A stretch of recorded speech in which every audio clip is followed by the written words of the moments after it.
اعوذ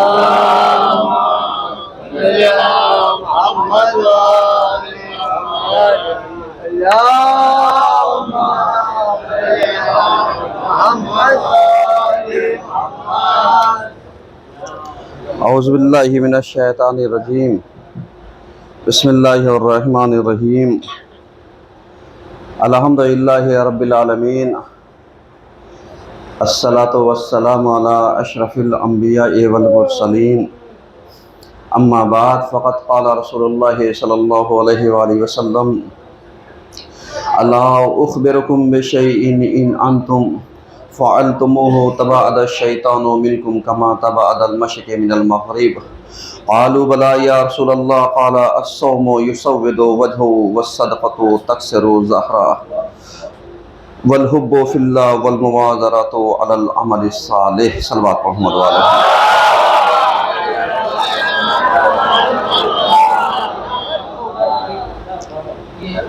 عزیزان گرامی، آج کے پہلے خطبے میں سلسلہ مباحث کو آگے بڑھاتے ہوئے ہماری گفتگو اس عنوان پر جاری ہے کہ ماہ سازندگی اور ماہ بندگی کیا ہے۔ حضور والا، اگر آپ ملاحظہ فرمائیں اور آپ نے غور و فکر کیا ہوگا تو اللہ نے ایک ماہ مکمل طور پر ماہ سازندگی اور ماہ بندگی کے لیے ہم کو نوازا۔ اب ہماری خوش قسمتی ہے یا بدقسمتی ہے کہ ہم نے اس ماہ سے کتنا استفادہ کیا، کیونکہ اس مہینے سے استفادہ کرنا، فائدہ اٹھانا، فیضیاب ہونا، اپنے آپ کو تقوی الہی سے قریب کر دینا، تقوی کے مراحل میں اتنے زیادہ آگے نکل جانا کہ جہاں پر ہم اقرب کی منزل میں پہنچ جائیں، عالین کی منزل میں پہنچ جائیں، عظمت والوں کی صفوں میں جا کر کے کھڑے ہو جائیں، کیونکہ اللہ نے یہ عظیم مہینہ جو دیا ہے وہ یہی کہ دیکھیں ہم نے اپنے آپ کو کتنا بنایا اور اس ماہ میں ہم نے اپنے آپ کو کتنا آراستہ کیا۔ اگر غور و فکر کریں، دیکھیں تو آپ اچھے سے سمجھ سکتے ہیں اور اچھی طریقے سے آپ جان سکتے ہیں کہ یہ ماہ سازندگی جو ماہ رمضان کی صورت میں ہمیں میسر ہوا تھا اور یہ جمعۃ الوداع کا موقع ہے اور 29 تاریخ ہے، یعنی اگر چاند نے مہلت دی تو ایک دن ملے گا اور مہلت نہیں دی تو نہیں ملے گا۔ یعنی اللہ نے مکمل طریقے سے 5 جمعہ ہمیں اس مہینے میں دے کر کے اس نے یہ کوشش کی ہے کہ اے حضرت انسان اس کو بند کر دیے، تھوڑا سا یہ جاننے کی کوشش کی ہے کہ دیکھیں کس طریقے سے تو نے اپنے آپ کو سجایا ہے، تو نے کس طریقے سے اپنے آپ کو آراستہ کیا ہے، کیونکہ 5 جمعہ ایک مہینہ، وہ بھی مہینہ ماہ عظیم شہر اللہ، وہ مہینہ جس ضیافت الہیہ پر ہم مہمان ہوتے ہیں اور جس دن 30 دن یا 29 دن مکمل پاکیزہ غذا کھاتے ہیں، مکمل طریقے سے، چاہے وہ سحر کی صورت میں ہو چاہے وہ افطار کی صورت میں ہو، یہ پاکیزہ غذا ہمارے شکم میں گئی، اس نے آیا اپنا اثر چھوڑا یا اپنا اثر نہیں چھوڑا۔ ہمیں بتانے کی ضرورت نہیں، ہمیں اس چیز کے ظاہر کرنے کی ضرورت نہیں ہے کہ ہم کیا کریں کیا نہ کریں، ہم کس چیز کو بیان کریں کس چیز کو بیان نہ کریں۔ کیوں؟ اس لیے کہ ہم خود اپنے آپ کو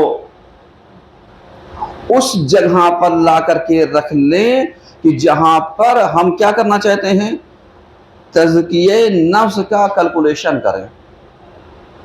آپ پلٹ کر کے دیکھیے، 5 جمعہ اللہ نے ماہ رمضان کا اس سال میسر کیا، 5 جمعے میں ہم نے 5 جمعہ ادا کیا یا نہیں کیا؟ اللہ نے ہمیں عبادتوں کی صورت میں مسجدوں کے آباد کرنے کے لیے موقع دیا، آیا ہم نے مسجدیں آباد کرنے کے لیے وقت نکالا یا نہیں نکالا؟ یہ ایک سوال ہے جو اللہ ہر کسی مومن بندے سے پوچھے گا کہ تمہارے علاقے میں مسجد تھی، تم نے مسجدوں کو کتنا آباد کیا؟ تو کیا ہم یہ کہہ سکتے ہیں کہ صاحب مسجد میں ہم جان بوجھ کر کے نہیں جاتے تھے؟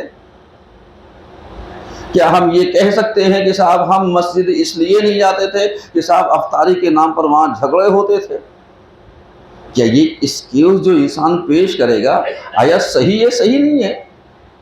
اگر صحیح ہے تو بھی آپ کے لیے کون سا جواز ملتا ہے کہ آپ مسجدوں کو ترک کر دیجیے، جبکہ ہمارے یہاں ایسا نہیں ہے۔ اللہ کا شکر ہے، جتنے سکون اور شانتی کے ساتھ، جتنے اچھے نظام اور سسٹم کے ساتھ ماشاءاللہ سے مکتب امامیہ سمیت نے اپنی ذمہ داری کو پورا کیا، نہیں کیا جا سکتا تھا۔ لائق تحسین اور تعریف ہے وہ نوجوان جنہوں نے یعنی اس مرحلے میں ہاتھ بٹایا اور شانہ بشانہ بزرگوں کی انڈر گائیڈ لائن انہوں نے کام کیا، اور یقیناً دیکھیے کس مراحل تک فیوز اللہ اور سلوک اللہ کی منزل تک خود بھی پہنچے اور دوسروں کو پہچانے کی کوشش کی۔ ہم کبھی آ کر کے اپنے آپ کو اس منزل پر لا کر کے رکھیں کہ کیا واقعی ضیافت الہیہ پر آنے کے بعد اللہ کی عبودیت سے، بندگی سے، اس کے تمام مراحل سے جو اللہ نے ہمیں یہ موقع ماہ سازندگی اور ماہ بندگی دیا، ہم نے استفادہ کیا؟ کتنا اپنے آپ کو آراستہ کیا؟ مجھے تو امام صادق علیہ السلام کی چند باتیں یاد آتی ہیں۔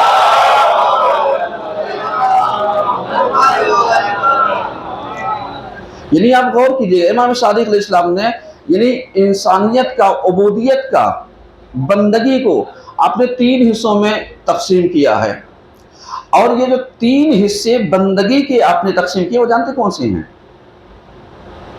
وہ یہی پہلا مرحلہ جو امام کی نظر میں ماہ بندگی اور ماہ سازندگی ہے، جو مرحلہ اول ہے، وہ آپ نے اس طریقے سے پیش کیا، کہا تم جانتے ہو تم جب آئے تھے کیا لے کر کے آئے تھے، اور جب جاؤ گے تو کیا لے کر کے جاؤ گے؟ جب تم آئے ہو تو کیا تمہارے ساتھ تھا، اور جب تم جا رہے ہو تو کیا تمہارے ساتھ ہے؟ اب اس کے بیچ کو تم دیکھ لو، یہ جو پہنا، کھایا، پیا، زندگی گزاری، خوش گزاری، بد گزاری، یا الی آخر ہم نے اپنی زندگی کو بتایا، کیسا بتائیے تو جا کر کے پتہ چلے گا، صحیح ہے نا؟ جا کر کے پتہ چلے گا۔ اب جب جا کر کے پتہ چلے گا تو امام بتانا کیا چاہتے ہیں؟ امام بتانا یہ چاہتے ہیں کہ جب تو آیا تھا تو تیرے تن کے اوپر لباس نہیں تھا، اور جب تو جا رہا ہے تو اپنے سے تن کے اوپر لباس نہیں کر سکتا، مجبور ہے دوسرے لباس اوڑھا دے تو ٹھیک، اور نہ اوڑھائیں تو تو اپنے سے پہن نہیں سکتا ہے۔ اب تو پلٹ کر کے دیکھ تیری اوقات کتنی ہے۔ یعنی امام بتانا چاہتے ہیں کہ اگر بندگی کرنا ہے تو اس طریقے سے سیکھو، اور ہم نے بندگی کے مراحل میں قدم ہی نہیں رکھا، ہم نے بندگی کے مرحلے میں اپنے آپ کو آراستہ ہی نہیں کیا، اس منزل پر لا کر کے رکھا ہی نہیں کہ سوچتے ہم آئے تھے کیا لے کر کے آئے تھے، اور جب جا رہے ہیں تو کیا لے کر کے جا رہے ہیں۔ اور یہ جو مہینہ ہمیں ملا ہے، ہم نے آیا 30 دن عبادتوں میں گزارا یا نہیں گزارا، بندگی پروردگار میں گزارا یا نہیں گزارا، عبودیت اور عبدیت میں گزارا یا نہیں گزارا؟ کیونکہ اللہ کو وی آئی پی ہونا نہیں پسند ہے، اللہ کو بندہ ہونا پسند ہے۔ اللہ وی آئی پیوں کو نہیں وہ کہتا صاحب ہمیں تم وی آئی پی بن جاؤ، کہا نہیں، تم بندے بن جاؤ، عبد، کیونکہ تم اگر عبد بن جاؤ گے، تم اگر بندے بن جاؤ گے تو نتیجہ کیا ہوگا؟ نتیجہ یہ ہوگا کہ جب تم عبد بن جاؤ گے تو تمہاری ذہنیت سے جتنے بھی شیطنت ہے، فطور ہے، یہ نکل جائے گی۔ لیکن اگر تم آپ جو نہیں بننا چاہتے تو نتیجہ کیا ہوگا؟ نتیجہ یہی ہوگا کہ تم شاید فراموش کر چکے ہو کہ تم ابن آدم ہو، ابن شیطان نہیں ہو۔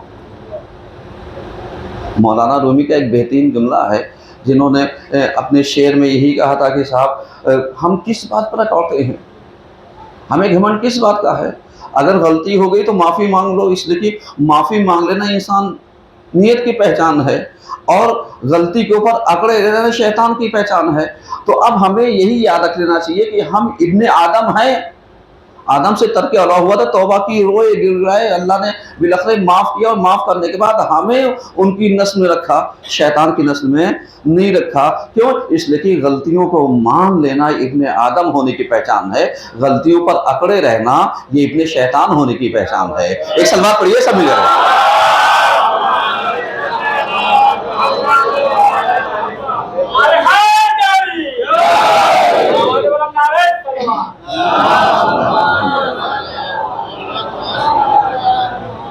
میرے عزیزو اب ذرا سا غور کیجئے۔ اس کے بعد دوسری چیز جو امام کہنا چاہتے ہیں، امام بتاتے ہیں اے حضرت انسان، جتنا بھی تیرے تدبر میں، تدبیر میں جو کچھ بھی ہے امر میں پوشیدہ، وہ سب تیرے ہاتھ میں ہے۔ یعنی جتنی بھی، جسے اگر سادے الفاظ میں یہ کہا جائے تو جتنی بھی تقدیر کارساز ہوتی ہے یہ سب تیرے ہاتھ میں ہے۔ آج ہم کیا کہتے ہیں؟ ہم کہتے ہیں صاحب کیا بتائیں، تقدیر کا لکھا ہی تھا، جو ہونا تھا وہ ہو گیا۔ اللہ بندے تیرے ہاتھ میں تقدیر ہے، تجھے کیا پتا کیا لکھا تھا کیا نہیں لکھا ہے۔ جیسے کسی نے ہمارے امام سے سوال کیا، مولا آپ بتائیے جب اللہ نے تقدیر میں لکھ دیا ہے صاحب یہ تو میں توبہ کیوں کروں؟ بھائی جب اللہ نے لکھ دیا ہے تقدیر میں تو میں توبہ کیوں کروں؟ تو امام نے خوبصورت جواب دیا، امام نے کہا شاید اللہ نے یہی لکھا ہو تو توبہ کر لے، تیری تقدیر میں یہی لکھا ہو۔ صحیح ہے نا؟ ہو سکتا ہے تیری تقدیر میں یہی لکھا ہو تو توبہ کر لے، تجھے کیسے پتا کہ تیری تقدیر میں یہ لکھا ہے اور یہ نہیں لکھا ہے؟ سمجھ میں آ رہا ہے؟ تو اس کا مطلب کیا ہوا ہے؟ اس کا مطلب یہ ہو گیا کہ یہ جو تدبیر فی امر ہے یہ تیرے ہاتھ میں ہے، بذات بنفس، یہ تیری دست قدرت میں ہے۔ اب اس کا مطلب کیا ہوا؟ امام اس کی تفصیل بیان کرنا چاہتے ہیں، کیوں؟ موضوع یہی چل رہا ہے نا کہ ماہ رمضان، ماہ سازندگی اور ماہ بندگی، عنوان ذہن میں رہ گیا تو گفتگو ہماری سمجھ میں آئے گی۔ تو اب آپ ذرا سا غور کیجئے، امام بتانا کیا چاہتے ہیں؟ ساری تقدیر تدبیر سب تیرے ہاتھ میں ہے، یعنی تو اپنے سارے کام کو اللہ کے حوالے کر دے، تو اپنے سارے کام کو کیا کر دے؟ اللہ کے حوالے کر دے۔ آج آپ بتائیے ہم سب کچھ اللہ کے حوالے کرنا چاہتے ہیں؟ نہیں، اپنے ہاتھ میں رکھنا چاہتے ہیں۔ بدبختی اور بے حیائی اگر ناپی اور تولی جائے تو ہمیں اپنے بیوی اور بچوں پر بھی بھروسہ نہیں ہوتا۔ ہم چیزیں اللہ کے اوپر کتنا بھروسہ کرتے ہیں، غور فرما رہے ہیں؟ کیوں؟ اس لیے کہ اگر پیسہ ہمارے پاس ہے تو ہم کبھی کبھی اپنے کرتے کو اپنے ساتھ لے کر کے سوتے ہیں، صاحب کوئی غائب نہ کر دے، اور اگر موت آ جائے اس میں پھر کیا کرو گے؟